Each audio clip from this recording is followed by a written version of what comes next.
welcome back. We now have the women's singles semifinal, far side in the green top. Wang Chen out of New York.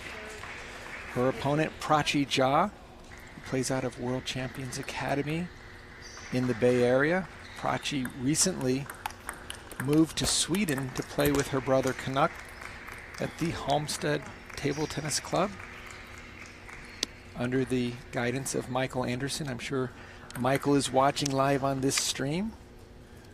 So Prachi's had a very good tryout so far. She took out Isabel Chu 4-1 before beating Diane Cheng in 3 straight games. As we saw earlier with Wang Chen as the top seed, she had a bye and then she just beat Tina Lin in a very convincing 4-game match. You know, Corey, I think going into this match, if Wang Chen was nervous about playing a person who is really kind of training and tournament tough, that would be Prachi. Without question, Sean, and Prachi's international experience, I think, is going to help her this match. I mean, clearly coming back from the World Junior Championships where Prachi was just a critical part of the bronze medal performance of the team.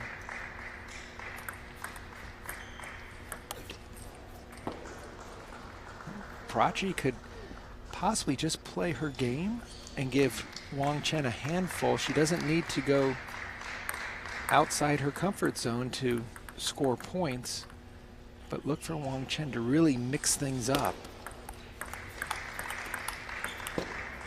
That was a interesting forehand there. Even Prachi kind of shook her head wondering what looked like the hand moved and nothing else. Yeah, this is actually a really big point early on, Sean. Started out 4-0. Doesn't want to give up the lead already. Want to keep some... Oh, that was a really nasty inside-out serve. You could see the grip change by Prachi in order to create that severe angle, and Wang Chen just bottomed out.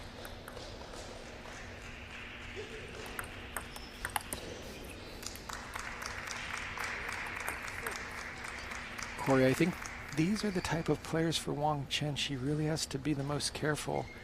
The players that are playing a ton, that aren't likely to have issues with the change of pace. I really like Prachi's kind of go-get-'em attitude. She doesn't step back. She goes for the attack. Now that ball, she's going to have to lift a little bit more to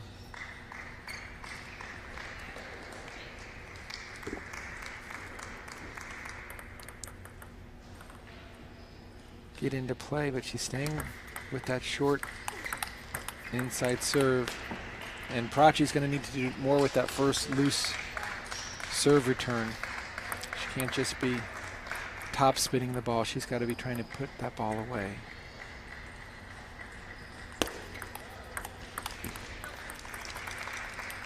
Once again, Prachi keeps the 2-point lead.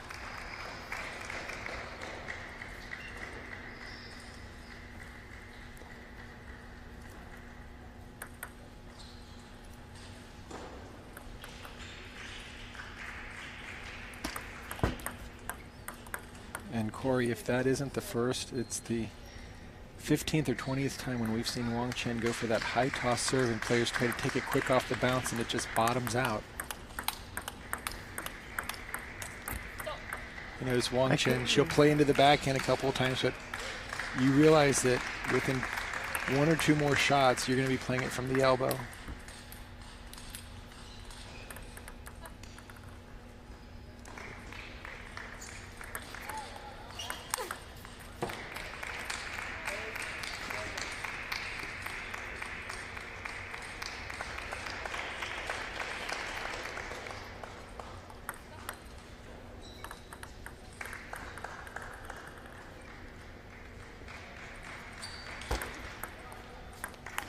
Oh, Prachi fighting to do the inside-out forehand. That ball sails long. Of course, we have the other women's semifinal on stream 2. And there, Wang Chen really plays those big points. The 8-alls, the 9-alls. You just don't see anything careless off of her racket. And again, just wonderful ball position. Prachi knew she was going to attack it, but the hands beat the feet to the position. Wang Chen, 2 game points. Nice shots by Prachi. Nice 1-2 combo. Those were so crisp. I mean, you could see that once she made the first one to the backhand, there was no way Wang Chen was going to be able to put her out of position.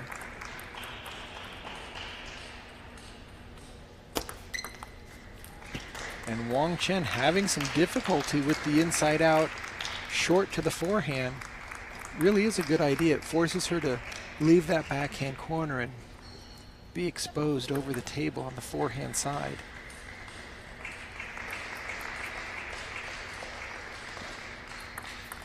There's that serve right into the net.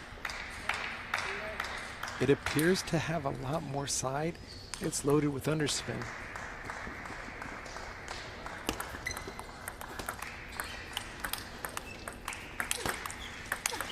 Wow, Prachi just manhandled that last ball. I think Wang Chen thought that the change in tempo might cause some issues, but Prachi just jumped right on that last one and didn't let the ball breathe at all. Just completely.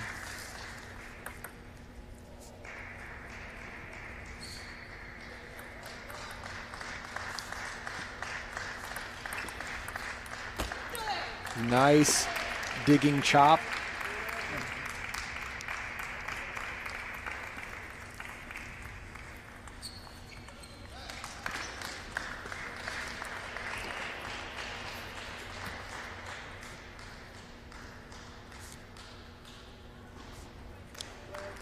So now Prachi with a chance and the serve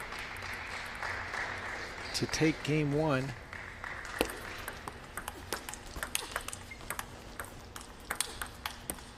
And Prachi does it, able to come back after Wang Chen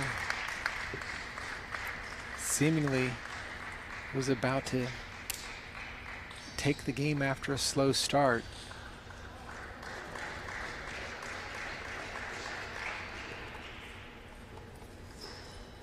Now Wang Chen's not going to win this match by just putting balls on the table. No, she's going to have to bring a little bit of her own offense. I think against Tina, it was a little bit easier just because of change in pace, change in location, but Prachi's got good footwork. She's match ready. She's been training for this event. Her goal isn't to play well against Wang Chen, but it's to win one of these tournaments. So she's got Stefan Fett in her corner right now, giving her advice. Do you know how many serve returns Prachi missed that game, Sean? I want to say at least 3. I'm going to start a tally. I mean, and the thing is, every time you see that side spin serve, everyone cuts it to the side of the ball, but it's actually a lot of underspin. I've played Wang Chen way back in the day, and I missed the same serve because it just doesn't do what it's supposed to do. The ball's coming down with a little bit of extra kick on it, and when she cuts across it, you cut across it, but there's not side spin, it's chop.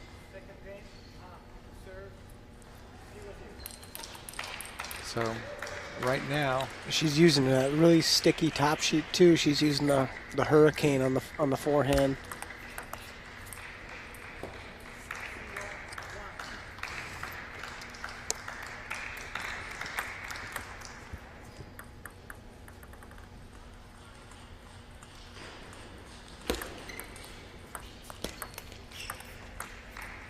Whoa, that's a really nice use of taking pace off the ball by Prachi. Just cut across the ball. Wang Chen taking an extra second to regroup.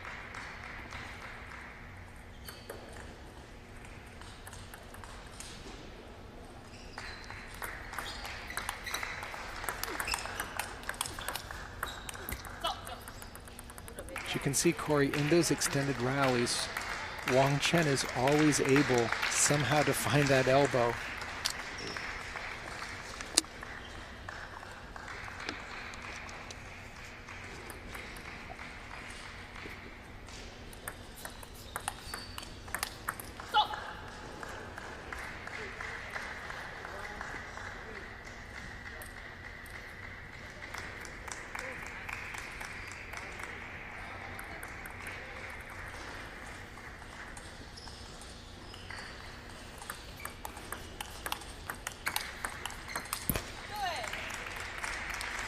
Corey, I just think it's going to be tough for Wang Chen to get that big forehand in.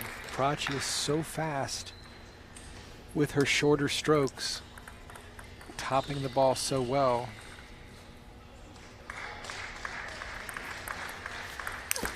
Nice smash on that pop-up. That was real nice. I mean, that was just sent a message. She looked like Andre Agassi on that ball. Just, she absolutely clocked that thing. Just blasted it. It's like, oh, it's up here this high. Here comes a smack.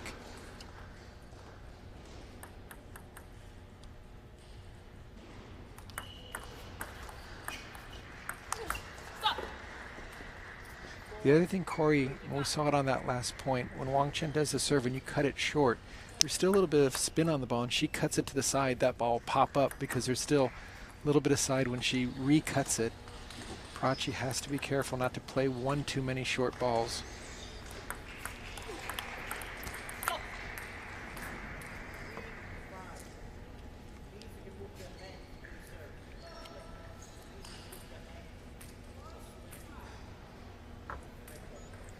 What was the warning, Sean? Make sure you move your hand away from the body.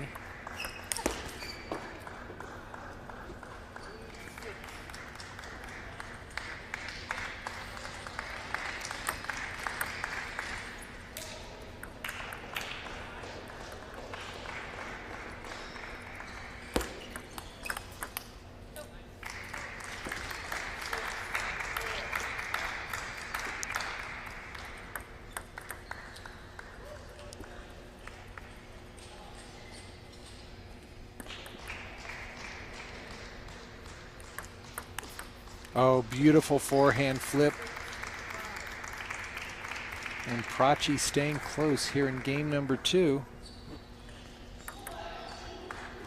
Easiest way to stop Wang Chen from doing the high toss is flip a few of them in for winners. That toss will go much lower. But no.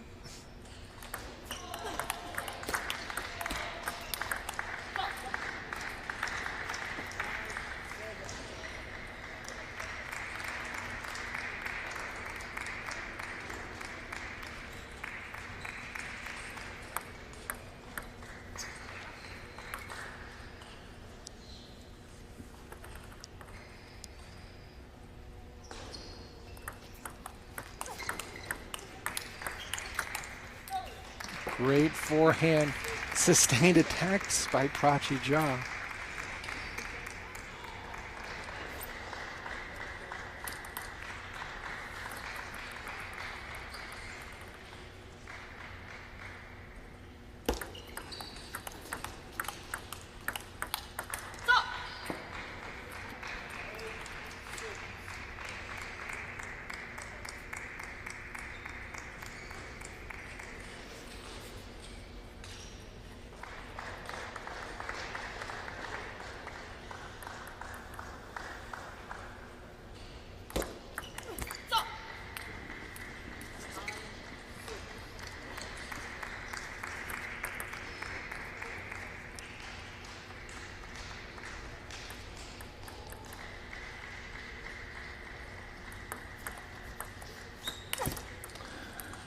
Prachi just being a little impatient right now.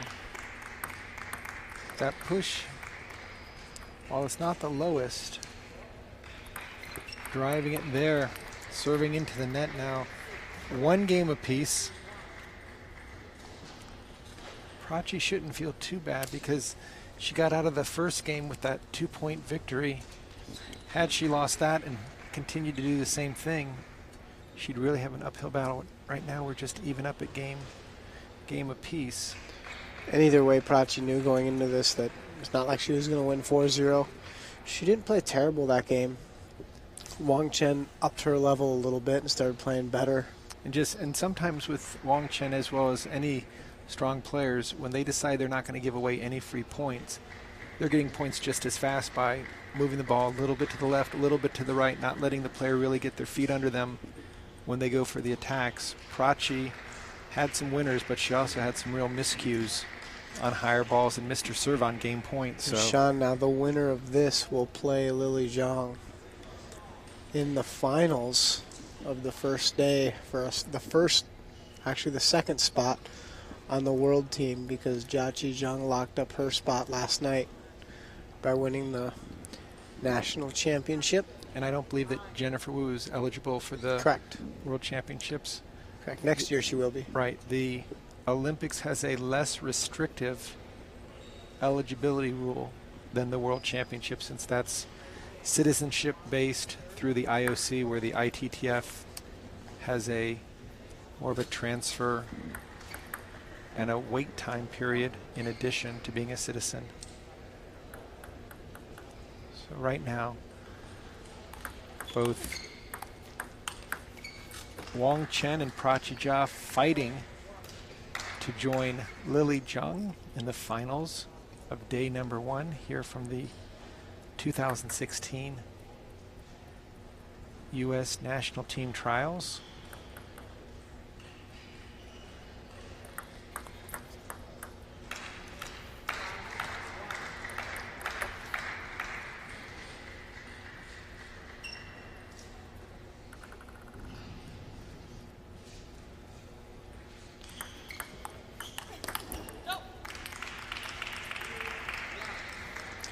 Wang Chen really has a difficult time getting that ball to Prachi's backhand off of the inside out.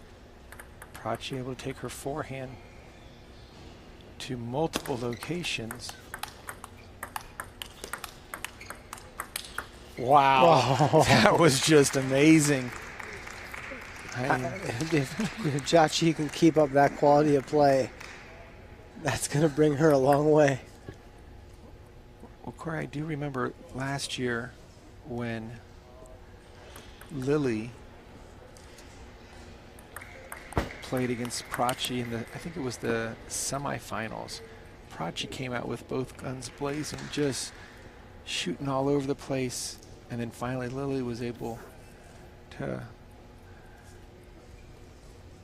calm her down a little bit, but she has some amazing shot making ability. That 2 and 3 forehand barrage that she pulls out where she goes in both directions is pretty impressive. In some ways I think she has more power than younger brother Canuck when she puts everything into it, but Canuck has been working on his power as well. But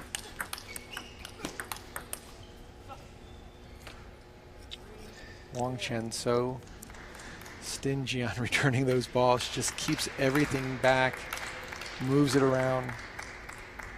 Not only does she keep it on the table, but she always places it.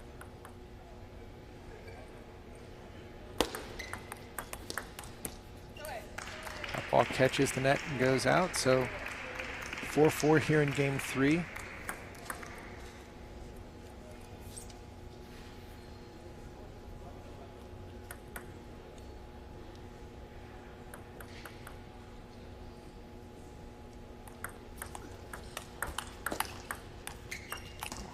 What a hustle by Prachi Jia.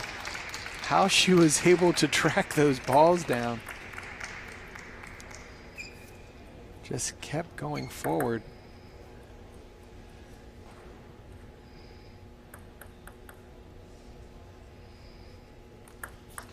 There we go. Again, bottom of the net. You just read the side spin service motion of the racket. Get to the side of it, but it's so heavy underspin.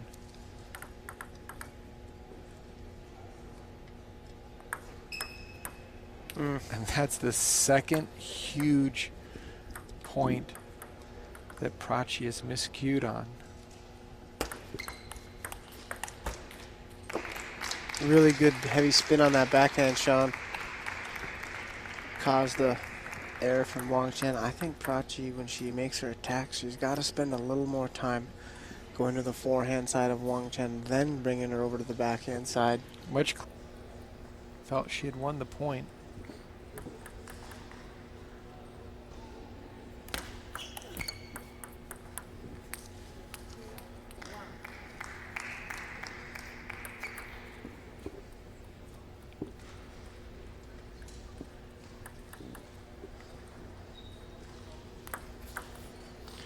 And that was a side top serve.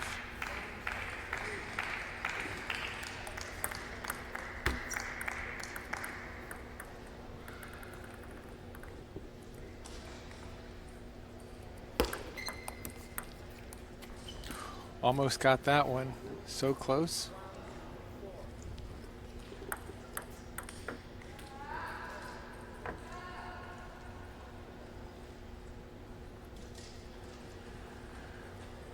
So here, Corey, clearly a defensive timeout, trailing 2-1 in games, 4-1 in this fifth game. Clearly realizing if for some reason this lead were to enlarge, Prachi would really have to have some new answers to deal with Wang Chen's just complete table control. I still think, Sean, Prachi, she's going to have to do a little more opening to the forehand side of Wang Chen just to get something back that's normal. Doesn't mean she has to exclusively attack to the forehand, but just a little bit more often than she is. Wow, that ball missed by about like 1.5 feet.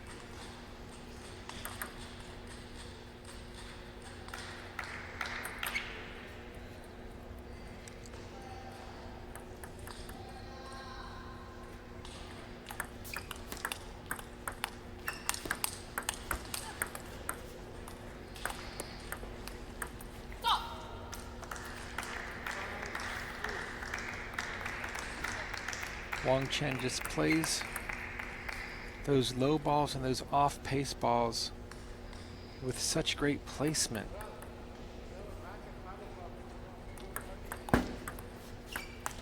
Oh, and Prachi had the ball on her racket.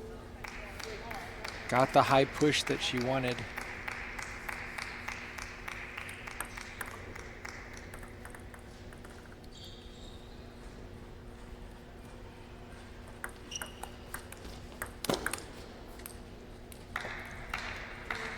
And now Wang Chen really using the backhand that much more effective with a quick hit.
Wang Chen just really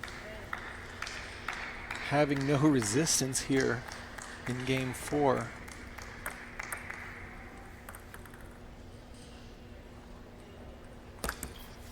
And that's service error number 3 for Prachi in this match. Playing against a better player, you can't be spotting them serves.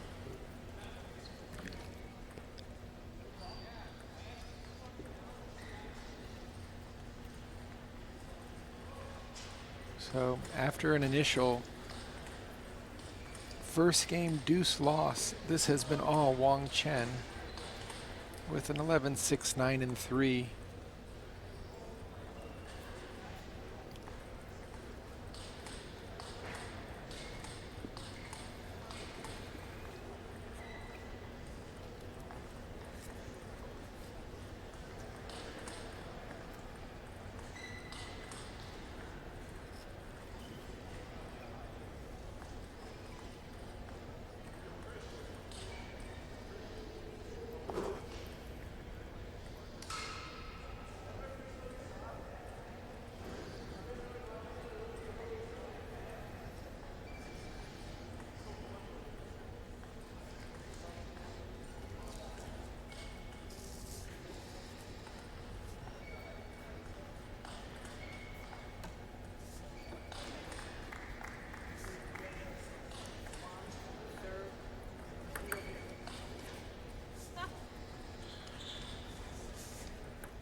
Oh, that's just going for way too much.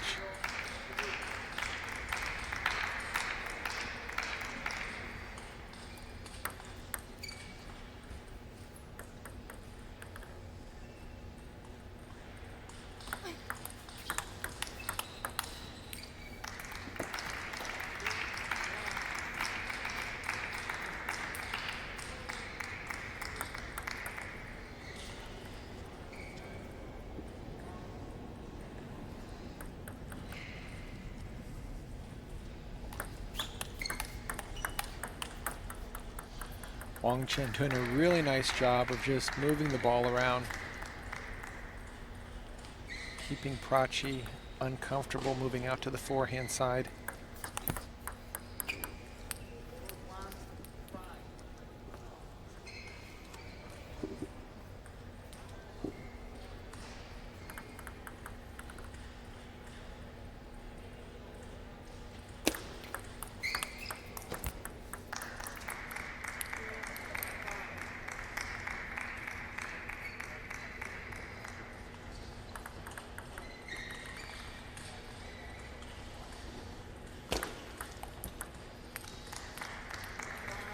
So Prachi holds her serve to get back within 2.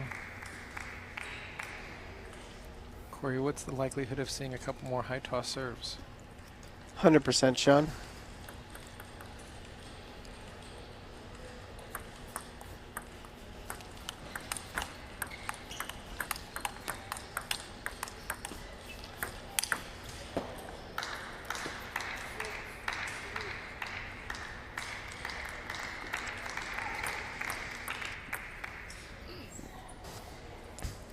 Sean, I think part of this Wang Chen going through a lot of these players, these juniors,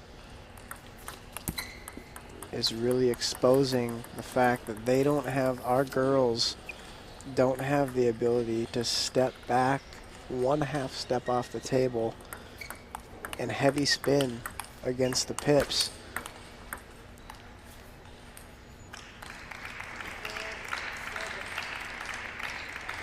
And when she does that high toss, which has a lot more underspin than people are gauging, they all want to start with a fast ball, and it's just knocking them into the net left and right.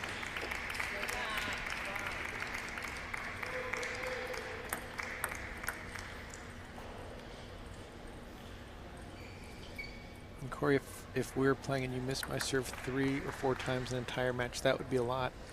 Right now the count for the high toss serve is at 11. Yeah.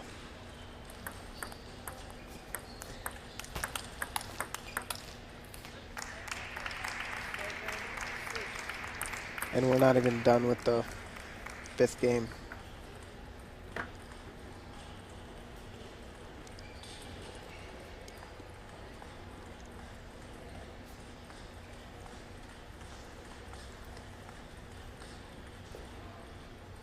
And that she's missed 11 serve returns outright. That doesn't count weak returns. And then she's missed her own serve 3 times. So 14 points that Wang Chen has literally not had to do anything other than high the first toss. touch on her side of the table. Yeah. Often we'll say that if you have 1 unforced point a game, that's probably okay. Yeah, it's pretty normal. But I mean, when you're missing 11 serves plus 3 of your own, you've almost given an entire game away. So right now, Wang Chen, 1 more serve.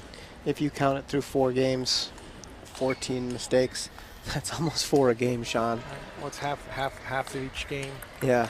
That Wang Chen doesn't have to score directly. And plus the other implications of the fact that there's so much pressure then on your own serve, so you can start to overplay, which is what we've seen out of Prachi so far on her own serve. She just had to overplay so many balls. Trying to make shots that aren't there. Yeah. Like that backhand, there's no reason to play that as a drive. Get back and get the ball on the table and get ready for the return.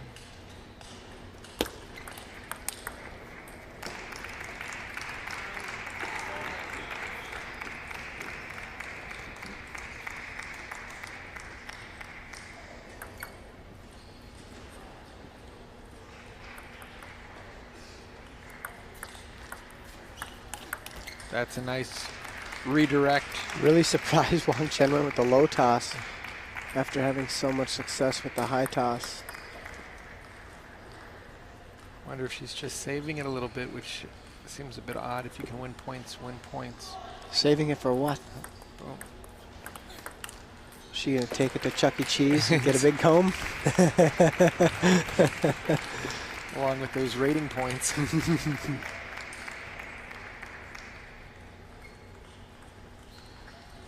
So 9-all. Prachi going for the forehand hook serve from the forehand side. And then trying to drive it down the line, and it catches the net. So right now, match point number 1 for Wang Chen to join Lily Zhang in the finals. And Wang Chen will advance here in a 4-1 win over U.S. junior team member Prachi Jha. She books herself a ticket to the finals against Lily Zhang. The finals is going to be exciting. I mean, Finals is going to be awesome. I can't picture anything less than really maybe a 4-2. I mean, both Correct. players are going to be changing tactics, playing into the opponent's weaknesses. We're not going to see any free attacks. It'll be interesting how Lily deals with the serve, if she can get underneath it. Clearly, she's seen how everyone else has had difficulty with it. So Yeah. And Look then at this, Sean. We're having a little pizza delivery up here on the stand by my wife, Judy Hugh. Sweetie, would you like to say something? She just ran away. So there's our interview with Judy Hugh.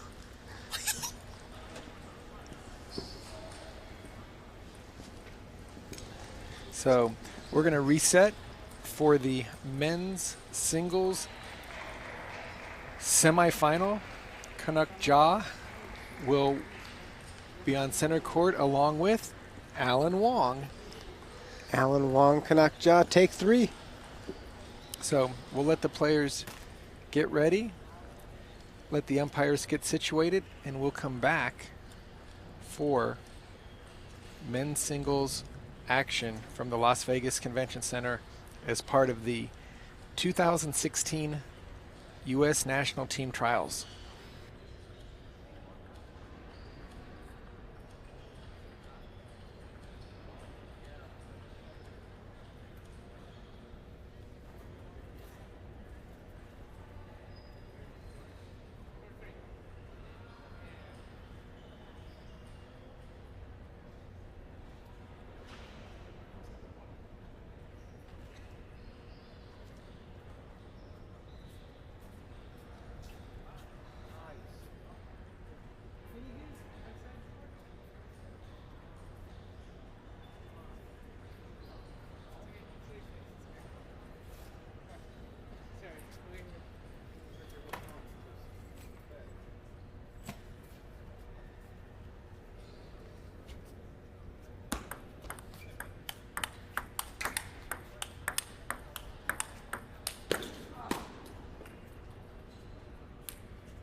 I had one good rally with Jason Clark.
Welcome back. We are now set with the men's singles semifinals here in the 2016 U.S. National Team Tryouts. Far side, Canuck Ja, playing out of World Champions Academy. On the near side, Alan Wong, who we've seen exclusively this morning. My name is Sean O'Neill, seated alongside with Corey Eider. Corey, obviously, you know this match probably better than any player in the convention center. What should we look for between these two players? I just sometimes laugh when Alan just uncorks on a ball. The serve and the receive is going to be pretty important. They're both trying to do two different things on the serve and receive. Canuck's trying to keep it short kind of all the time. Alan's going to cut probably a little bit longer. But the question I have right now from Alan's perspective is he's played a lot today, Sean. We counted, he's played 27 games already. And it's not like you're playing 27 practice games at your home club. It's under a lot of pressure. So I'm just curious to see if his stamina, not only physical, but mental stamina, if he's going to be able to be at a high enough level mentally to compete in this match. And Canuck has only played 8 games, winning his first match against Adar Algeti, 4 straight, where Adar's high game was 7, and then Jason Plog, where it was again 4 straight, with Jason getting to 8 points. So you definitely see a lot more spring in Canuck in between points as he's getting ready and kind of staying loose and pumped up. And as the score 6-2 with that last point by Allen. And we kind of went over a game plan before the match, Sean, with Allen. And he has done 0% of the game plan so far. So we'll see if it pays off for him, kind of doing his own thing. I mean, that's one of the reasons why table tennis is as difficult as it is. It's not just being able to play your best right out of the first and second round, but as you get further into the tournament, do you have the physical stamina and capacity? If you have a more active game,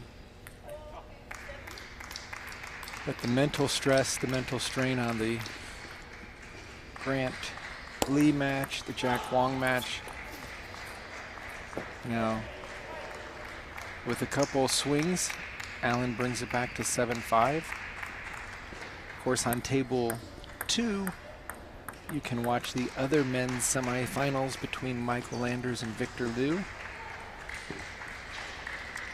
We're now in game number 2 with Landers winning the first game. And that's the second time today we've seen Allen go for that forehand, kind of a side spin chopping down block on the forehand, just to really take that spin off the ball, send it back in a, that's a nice backhand loop. Oh, Allen really getting low for those backhands off the table. And now tying it up at 7 apiece with the serve.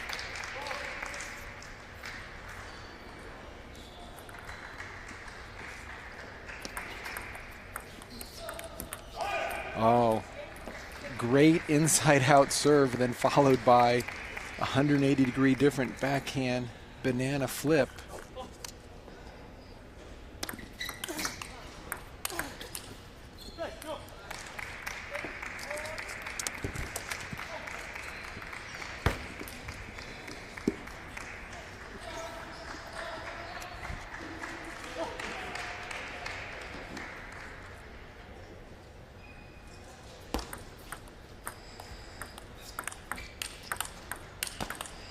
Those are some very well-placed, heavy spun balls. Corey, I don't think that Canuck is going to be able to reloop those balls once Allen gets that heavy spin on the table. No, Canuck's going to either have to make a decision in those points. Either block it or back up. And take a little bit of a swing to respin it. Allen's got to play that with the forehand. 9-all I like when he does a little table spin. Just at least I know he's focused. Good body energy here from both players. Just push that ball a little bit. Nice setup. Good opening with the backhand. Got the forehand. Just caught it just a tad late. Game point for Ja. And nice service by Alan Wong to deuce it up. Clearly in junior table tennis, winning the first game really helps set the momentum.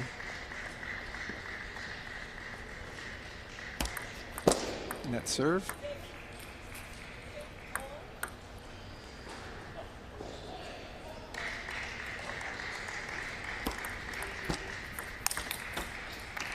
Allen looked like he was hesitating in between whether he should loop it or push it, and then that small little weight.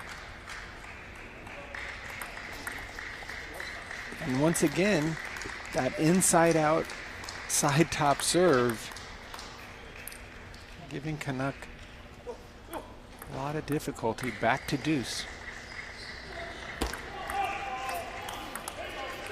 But Canuck fighting for the forehand.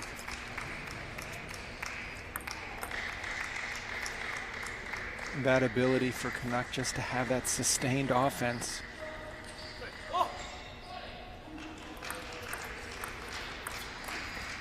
Nice touch. Canuck with a short ball that normally would cause some issues. Allen took his time, just gave it right back to Canuck. A lot of times, you don't have to hit a winner, but just making sure your opponent doesn't have an opportunity.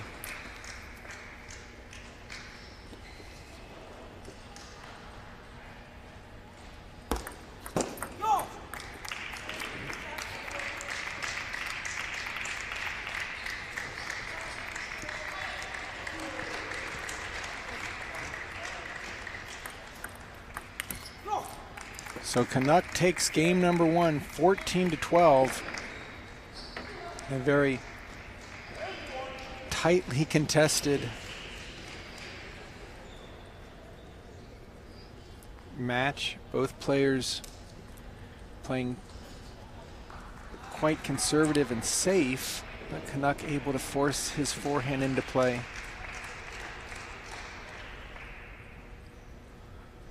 Sean, from Allen's perspective, he's going to have to, when Canuck pushes out, he's going to have to get a little more heavy spin and a little more lift on some of the openings, because Canuck is not going to be able to block down Allen. And so the problem Allen can pose is, what is Canuck going to do once Allen starts the attack? Is he going to back off and respin it, or is he going to stay at the table and block? But at least then you have to make Canuck solve a problem. If you miss too many openings, then you're not really, you're kind of creating a problem for yourself, not really for your opponent.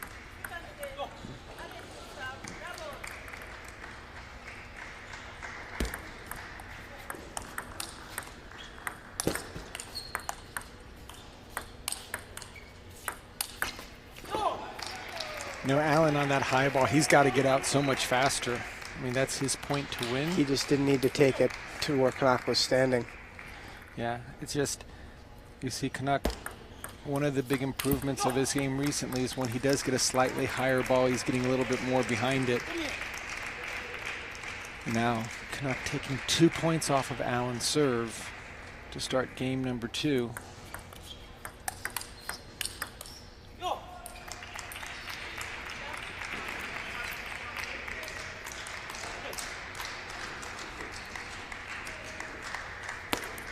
Really big point here for Alan Wong in game two. Does not want to go down 0-4.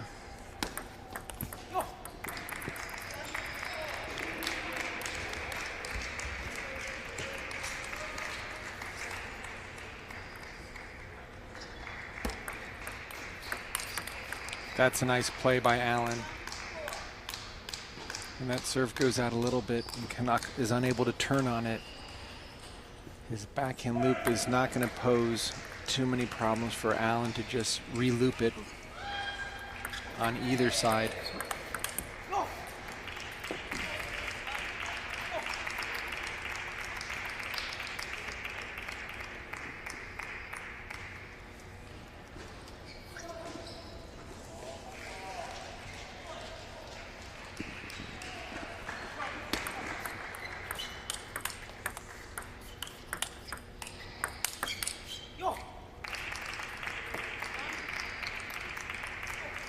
Now, one thing, Corey, I noticed with Allen's game, when a person's attacking to his forehand and he doesn't get his body behind it, he still has a lot on the ball. The problem is that There's when no he has lift. when he has a chance to actually move and get into position, when he's a little bit slow, that's where he doesn't have anything on those balls. So You can see he just had he looks tired, and he looks slow, and he looks lethargic. yeah, just sluggish out there. Where And it's not all his fault. I mean, he had to play a lot today. He had a bad seed because his rating's a little bit lower than it probably should be. If the ratings were a little more updated, actually, Allen right now is like 2,600. But the ratings are old, and they made a couple mistakes. and right on his now, rating, it almost they looks didn't like get he's trying to corrected. save some energy and not waste it trying to come back down 6 points. Yeah, and it's probably not a bad idea. And then for Canuck, I mean, he's just rocking and rolling. I mean, every match so far. I mean, that angle It's pretty good. is a little crazy, and the ball goes outside the court, so Canuck was able to get it. We didn't have to go for the change of balls. But right now it looks like Allen doesn't have much bend at the knee area. He's just bending kind of at his waist.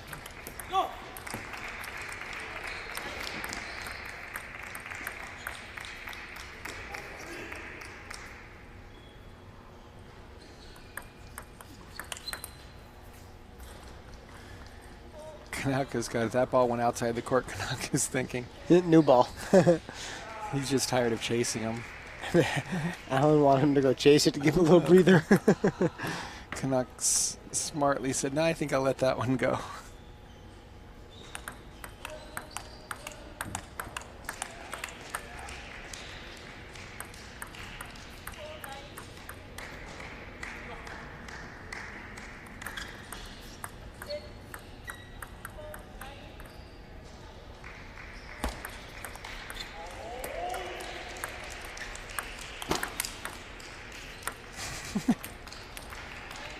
Again, Allen's shot making skill when he's out of position.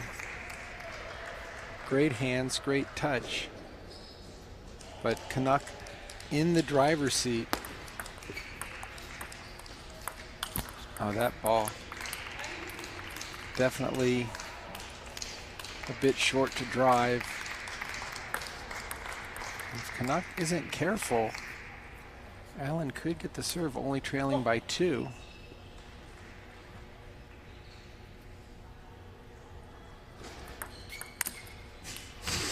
And Allen goes for the backhand slapping.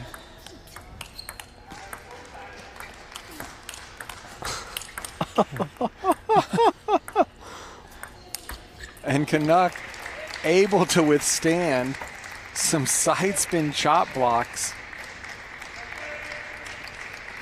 It almost looked like Allen was hitting the ball with the edge of the paddle. He had such an extreme angle. And right now he just looks mentally and physically tired there. Yeah. Yeah, that was my worry coming into this match for Allen. He just got nothing left. He needed to get out of the Jack Wong match, at least tomorrow for him. I mean, unless he makes a miraculous comeback, there's no preliminary. Right. So he's actually sitting down on the court. You can see underneath the score, just really getting a chance to. I kind of figured that. Just Even more so than the physical strain, just the mental strain, the ups and downs you deal with all day.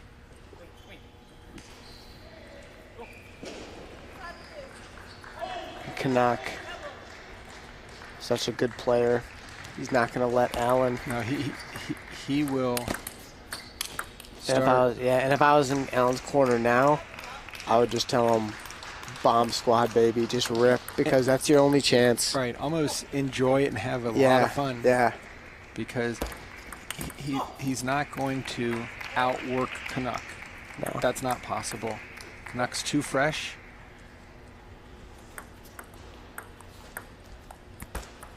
And remember, Corey, it's not just the games he's played today, he's had a very successful nationals. So all those games. Oh, yeah. No, and in the juniors, too. He beat Sharon Algetti twice. He ripped through Adar. He ripped through Gal. And then in the men's open, he beat Kanak. Went through a lot of battles this tournament, so. And Kanak went out so early. Wow. Shot from the backcourt. And then Kanak tried to lift that ball just with his elbow, just picking and Alan it up. gave us the look back here. Like, we were talking about that when, we were having fun with it at the broadcast. He says throwing a couple chops. He's like, "God, man, I was tired. Like, the chop takes so long to get over there, it gives me a quick second to rest." During the rally. I couldn't even respond. I was laughing too hard when he was talking to me about it.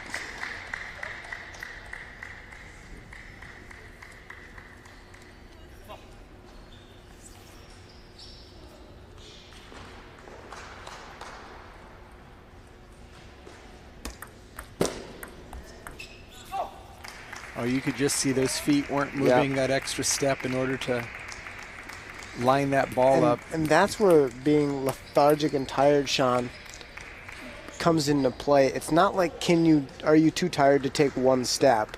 It's you just can't get yourself to take the amount of necessary steps you need to get yourself in good position.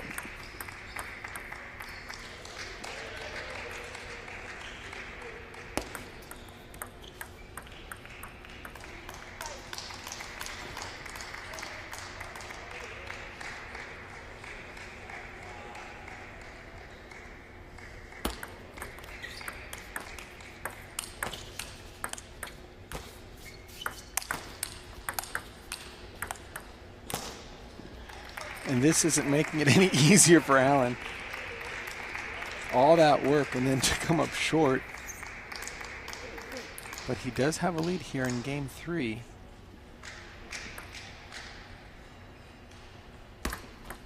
That's much nicer. Sometimes too, Sean, when Allen starts to kind of, when you jump around, you start to have some fun, you get a little adrenaline going. Maybe something like that could happen, but he's not in the driver's seat in this match by any stretch. It's just the constant pressure by Canuck Ja. Every single time the ball goes over, Allen has to work to stay in the rally and then pull something out. Sometimes it's a great counterattack, but we've seen more defending than we've seen anything. I don't understand what Canuck's doing.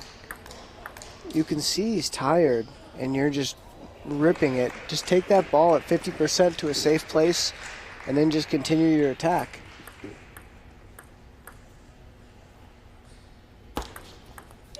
Yeah, Canuck, if he's able to extend every rally, probably after about the 5th or 6th shot, I can't see Allen moving those extra small steps in order to come back strong.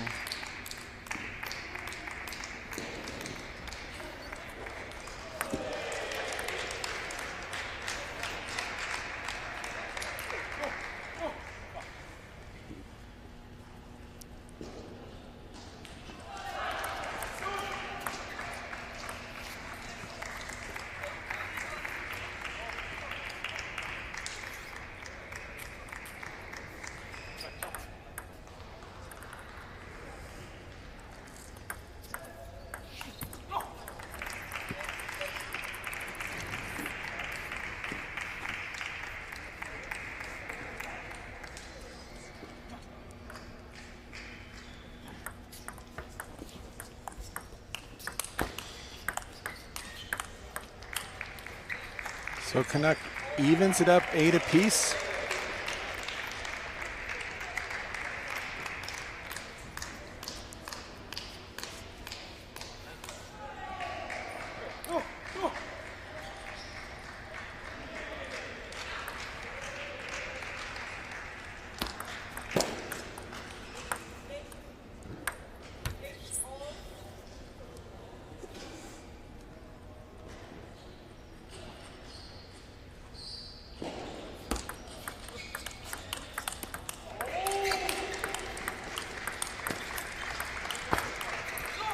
Nice backhand loop by Canuck. It appeared that Allen had a slight advantage in that counter looping rally, but Canuck able to stay on the offensive upper hand. I think that might have caught the edge of his racket. That was a zinger. It caught the rubber part, but kind of the top part of the rubber. That ball just took a complete dive right down the center of the table.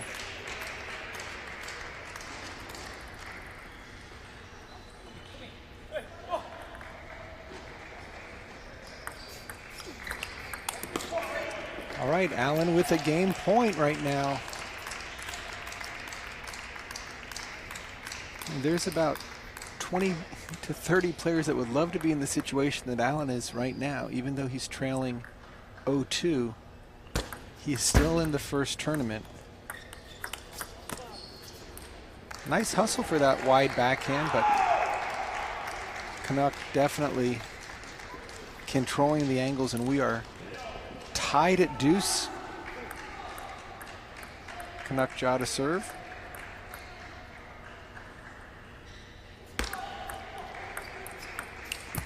Same thing happened there for Canuck. Yep. Edge of his racket, ball shot off in the other direction.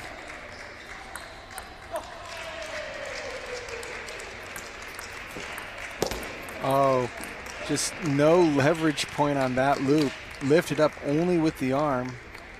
And Canuck continues to be going through today without having lost any games. And winning his first match against Adar Algedi in 4 straight. Going back and having the Jimmy Butler sit down. He needs it if anyone does. Yeah, I know. 27. Actually, he's 30 games deep now. And Canuck getting advice from his coach, Stefan Fett. Just really taking control of things. It's very similar, Corey, to what we saw at the Pan Am team tryouts, where Canuck just ran through the field the first day. Just a lot of top players, upsets occurring, but Canuck had no difficulty winning in straight games down there, as Timothy Wong and Jimmy Butler were both upset before they took days 2 and 3. So in this tournament, Butler, Timmy Wong has yet to get a win here in Las Vegas. He went out He's to... He's literally 0 for 2 in the singles, correct? well, we know he lost to Victor Liu today, and then he lost in the... First round to Gal. To Gal, exactly. So he hasn't won a match yet. He was seeded into the second round. So, and I think he also had some doubles issues where both he and Han Xiao are normally one of the very strong teams. They lost a bit early.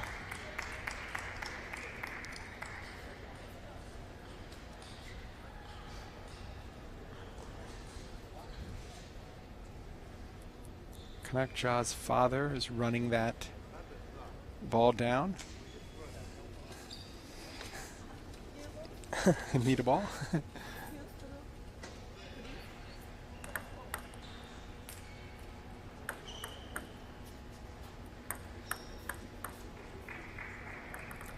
And there is a very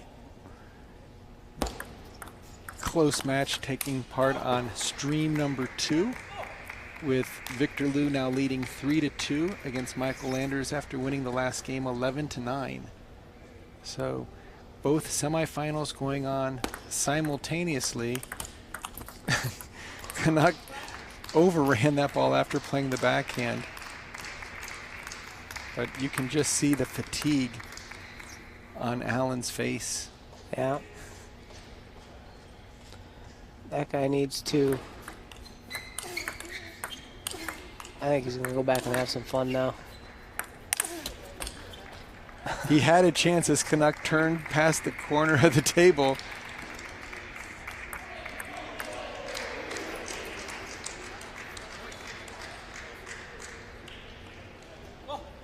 Canuck staying laser focused. Yeah, I mean, that just, to me, Corey, I think the professional approach that Canuck and his family have taken that's where it really pays off, is in you just don't waste energy. You don't take and lose a game here and there.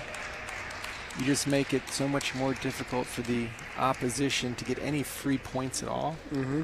And then in the end of the tournament, you're still fresh in the quarters and semis when everyone else is still struggling. So, I mean, Allen's played great. I mean, taking out Grant Lee, not easy. Then beating Jack Wong, who's had great success both nationally and internationally on our junior team. So it's just going to be a possible tiring and long night for Allen. He'll have to get back ready tomorrow, do the same thing. He'll have a better draw, I believe. I think the seedings reflect the performance on day one, where the runner-up will be the top seed. Nice forehand inside out there. Then does it follow through to the semifinals, or is it just for the runner-up? I want to say I believe it's for the semis also. Because It should be. It makes the most sense. Yeah. You're rewarding those who are doing Yeah, well. and they should get it because they're a little more tired than everybody else, too. They fill out, you know, they've earned it. And when there is a bye, clearly the runner-up from day one. Right, If anyone should get the bye, it should Yep. be the runner-up. for sure. So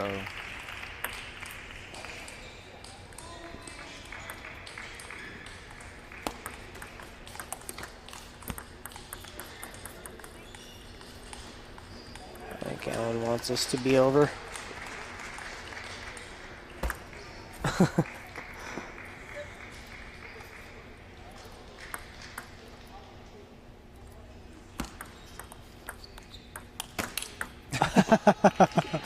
and Canuck's not going to mind having a couple of those shots land. No.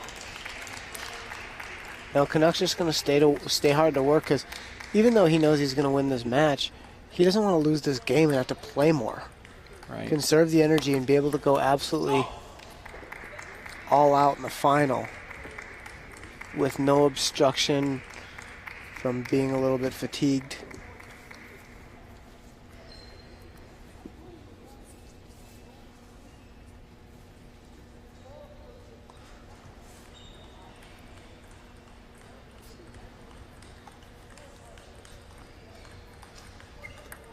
Looks like on table 2, Sean, we're going to be going 7.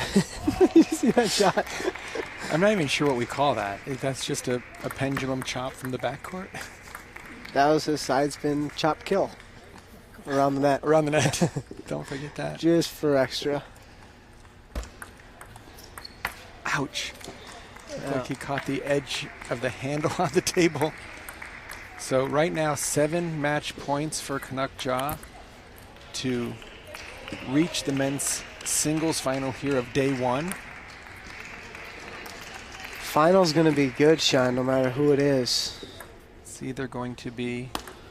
We're going to get 2 great finals, actually. We're going to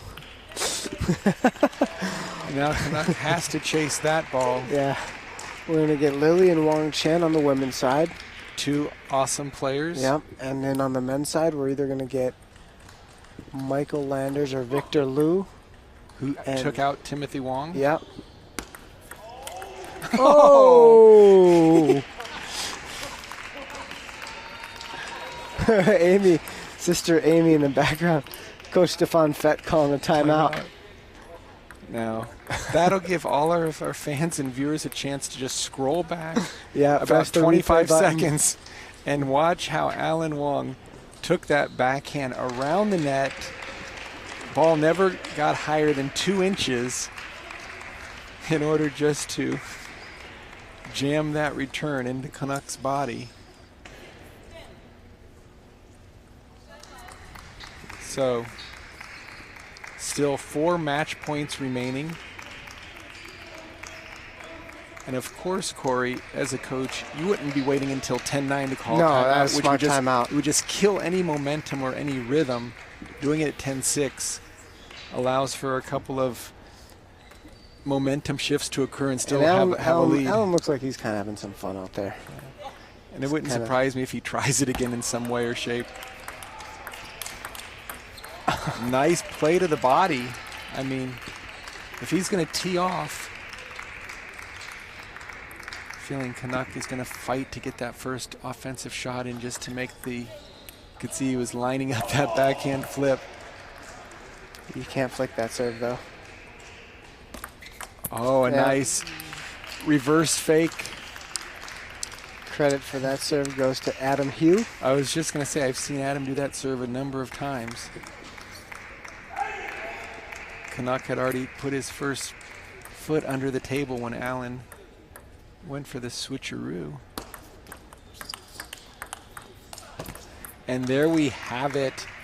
Canuck Ja, playing out of World Champions Table Tennis Academy, is now into the men's singles final of Tournament 1 for the 2016 U.S. National Team Trials, beating a very, very sore and tired Alan Wong.